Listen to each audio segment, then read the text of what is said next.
It's been nearly 6 months since the Department of Justice issued a report on the Albuquerque Police Department detailing incidents of excessive use of force, violations of civil rights, and inadequate systems to address that misconduct. Now we're told that consultants hired by Mayor Richard Berry are negotiating a consent decree with the DOJ to have a federal monitor to oversee the implementation of recommended changes. And now the City Council has made a move to correct a major shortcoming identified in the report, an ineffective police oversight system. The council voted unanimously to create a new and robust civilian agency independent of the mayoral administration and the city council. Tom, you may have special insight into this vote. It was unanimous. Do you expect the mayor to sign on this? I mean, unanimous says something in this world. Well, unanimous does say something, and with regards to just a conflict here, you know, our firm does have a contract to provide public relations services to council services that provides counsel to the councilors. But you know, I think you hit it right on. You know, as far as it is a unanimous vote. You know, the bill.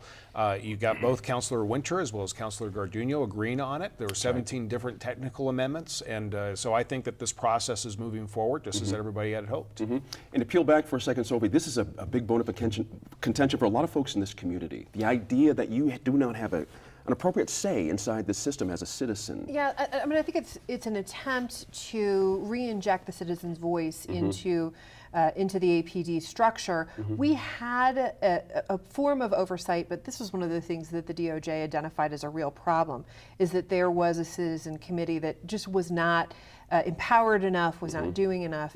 One of the changes that we're going to see here is that instead of just listening to citizen complaints, this new group is going to be able to look at and potentially recommend policy changes. Right.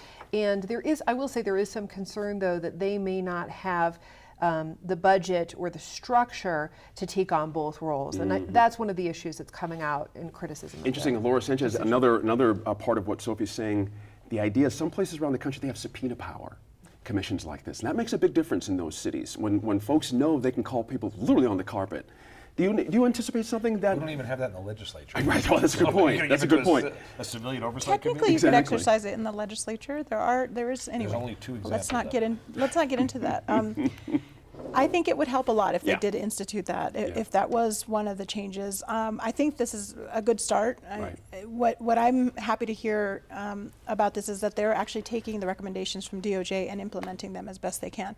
So, this is City Council's role in being able to participate and gain some of that public trust that I think has been eroded by the police actions and all the issues that have plagued our city in the last few months. So I'm happy to hear that. Was council a little bit stuck here? Could they have afforded to drag their feet even a little bit on this?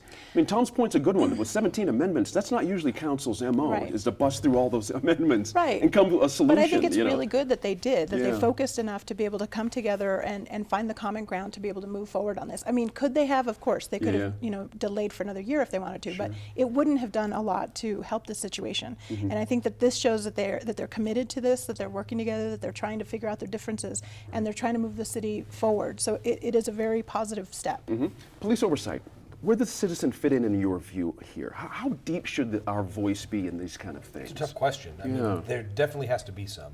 If you don't understand what the use of deadly force is, or what you have to do to apprehend someone, there's a question about how deep that goes, how deep that role goes. Clearly in Albuquerque, they have to have a much larger role than they've had.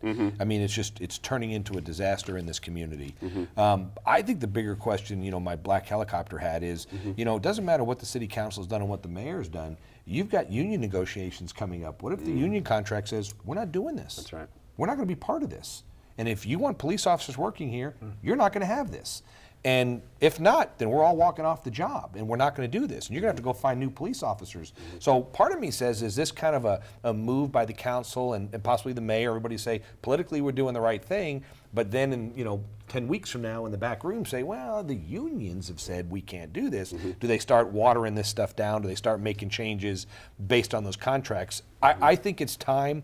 I think it's going to be, but the problem with this is the same problem that I see when we talked about having the nonpartisan redistricting committees. You know, you hear this talk, oh, we should put all these people on the committee to do redistricting that don't care about politics. Who are you going to find? I mean, who are you going to find to be on the police oversight committee that doesn't either have a police background or has a victim, you know, in their family advocacy background? You're just, I think you're going to be hard pressed to find the average citizen that says, I'm ready to go do this. We're under a minute, but is that not a bad way to go? Is it, you know, the average schmuck, as they say? Isn't that not a bad way to go? I'm here to represent we that do. guy. I mean, You know, I'm just right. going to say that every once in a while we do see average citizens stepping up and doing extraordinary things on behalf of the community. So I want to say that.